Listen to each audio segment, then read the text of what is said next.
Nós estamos começando o programa Trocando Ideias, um programa da Igreja Presbiteriana de Pinheiros, em São Paulo. Uma igreja bíblica, missionária, fiel e relevante. Uma igreja pastoreada pelo reverendo Arivaldo Dias Casimiro, um homem de Deus, um grande líder, um homem que tem influenciado a nossa geração. Eu tenho o privilégio de ser um pastor colaborador desta preciosa igreja em São Paulo. Uma igreja que tem levado a mensagem do Evangelho através das mídias sociais para o mundo inteiro. O programa Trocando Ideias tem como objetivo responder algumas perguntas que nos são enviadas. No programa de hoje, nós vamos tratar de 3 perguntas. E a primeira delas vem da Silvia Andrade. E a pergunta é esta: a mídia destacou nestes últimos dias do mês de agosto, meados de agosto, o problema do aborto de uma criança de 10 anos que foi estuprada pelo tio na cidade de São Mateus, no Espírito Santo. A pergunta que eu faço é: qual é a posição bíblica sobre o aborto? Muito bem, Silvia.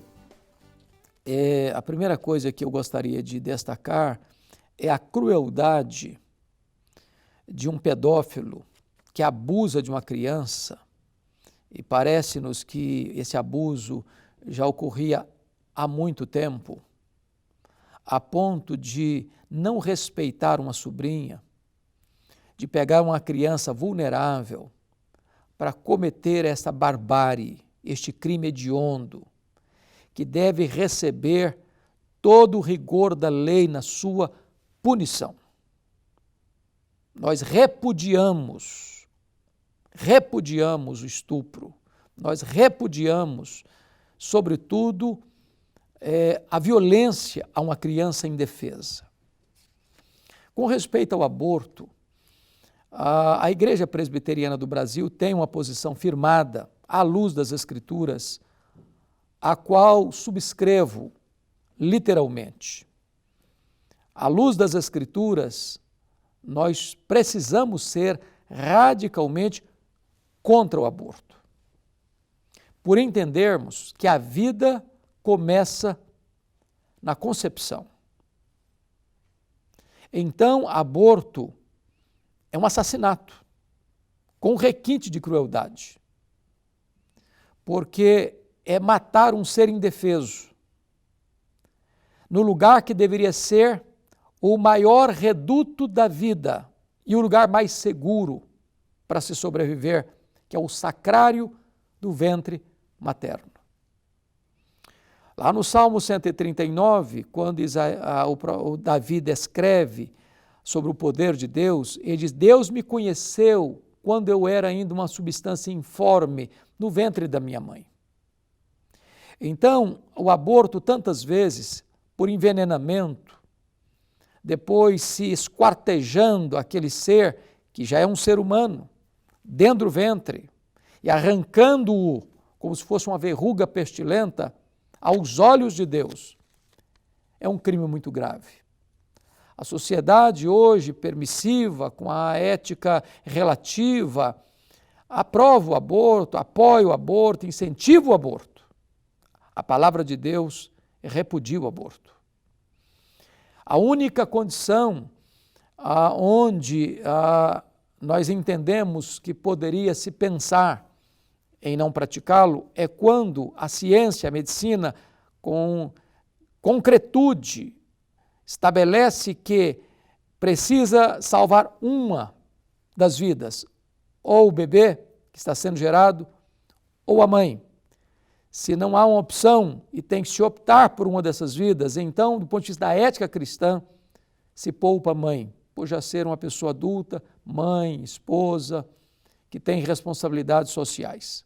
Fora isso, é necessário entender que nós não podemos apoiar em situação nenhuma a questão do aborto, porque só Deus é o autor da vida e só Deus tem autoridade de tirar a vida. A segunda pergunta vem do Antônio. O Antônio Esperandio. E ele pergunta assim: há esperança para uma pessoa que caiu em pecado e envergonhou a igreja e a família? Muito bem, Antônio. Na verdade, o pecado é terrível. O pecado é um engodo. O pecado, ele é uma isca apetitosa, mas esconde por trás desta isca um anzol cheio de veneno e de morte. O pecado é um embuste que promete mundos e fundos, felicidade e paga com desgosto. Promete prazer e traz amargura. Promete liberdade e escraviza. Promete vida e mata. O salário do pecado é a morte. O pecado levará o homem mais longe do que ele gostaria de ir. Reterá o homem mais tempo do que ele gostaria de ficar. E lhe custará um preço mais alto do que ele gostaria de pagar. O pecado tem levado muitas pessoas ao fracasso, à ruína, à morte. Entretanto, mesmo que uma pessoa tenha caído e chegado ao fundo do poço, envergonhado a sua família, desonrado o seu nome, trazido opróbrio, vexame para o testemunho cristão, desonrado a Deus, ainda assim há esperança. A Bíblia diz que o nosso Deus é rico em perdoar e tem prazer na misericórdia. Que Ele apaga as nossas transgressões como a névoa, lança os nossos pecados para trás das suas costas, joga os nossos pecados nas profundezas do mar e se esquece das nossas transgressões. Assim como o Oriente se afasta do Ocidente, assim Deus afasta de nós os nossos pecados. Como um pai se compadece dos seus filhos, assim Deus se compadece de nós. Há perdão para quem peca. É por isso que diz Hebreus, ou melhor dizendo, Provérbios 28:13. Aquele que encobre as suas transgressões jamais prosperará, mas aquele que as confessa e deixa alcançará misericórdia. Diz 1 de João 1:9, se confessarmos os nossos pecados, Deus é fiel e justo para nos perdoar os pecados e nos purificar de toda injustiça. Isso porque o sangue de Jesus nos purifica de todo o pecado. Vamos agora a mais uma pergunta. E esta pergunta vem da Iraci Oliveira.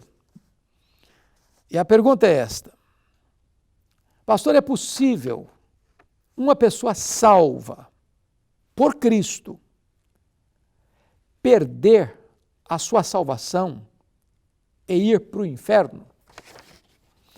Muito bem, Iraci, esta pergunta ela é interessante, porque tem muita gente crente que acredita nisso, que é possível estar salvo de manhã e perdido à noite, ser filho de Deus de manhã e ser filho do diabo à noite, estar indo para o céu de manhã e indo para o inferno à noite. Na verdade, a Bíblia nos ensina que a salvação é uma dádiva de Deus, que Deus dá e não toma de volta. Aqueles que nasceram de novo, foram regenerados, foram selados com o Espírito Santo, foram justificados pela fé, são habitados pelo Espírito, têm o seu nome escrito no livro da vida, estão seguros nos braços de Cristo, o Supremo Pastor. A Bíblia diz que nada, nem neste mundo, nem no porvir, pode separar esta pessoa do amor de Deus que está em Cristo Jesus. Jesus Cristo foi categórico em dizer: eu conheço as minhas ovelhas, elas ouvem a minha voz, elas me seguem, eu dou a elas a vida eterna e ninguém as arrebatará das minhas mãos. Então você pode ter segurança, porque a segurança não está em nós, está no próprio Deus que nos salva. É Ele quem planejou a nossa salvação, Ele quem executa a nossa salvação e Ele quem a consumará.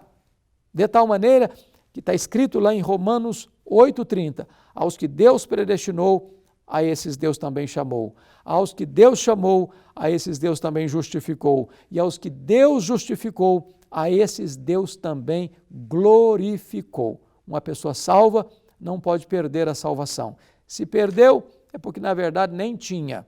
Se saiu da igreja e morreu lá no pecado, diz João na sua primeira carta, saíram dos nossos porque não eram dos nossos. Se fossem, teriam permanecido. Pois bem, este é o programa Trocando Ideias. Um programa que tem o propósito de esclarecer as dúvidas. E agora eu queria fazer um convite a você. Você que mora na cidade de São Paulo, venha conhecer a Igreja Presbiteriana de Pinheiros. Nós queremos acolher você e a sua família. Nós temos cultos aos domingos, 4 cultos no domingo, desde as 8 da manhã até as 7 da noite, 2 escolas bíblicas dominicais, às 9h40 e às 5h40 da tarde, toda segunda-feira conexão, toda terça, 2h30, Mulher e Esperança. Nós temos uma rede, as nossas redes sociais estão hoje sendo divulgadas e conhecidas no mundo inteiro. No canal de YouTube da igreja, nós temos hospedado ali uma TV web com 24 horas de programação por dia. Nós temos um conteúdo riquíssimo para abençoar e enriquecer a sua vida e edificar o seu coração. Então venha para cá, você que está desigrejado, você que não tem igreja, você que precisa conhecer a Cristo e andar nas veredas da verdade, venha, nós queremos acompanhar você e assistir você. Deus abençoe sua vida, Deus abençoe sua família e até o nosso próximo programa, se Deus quiser.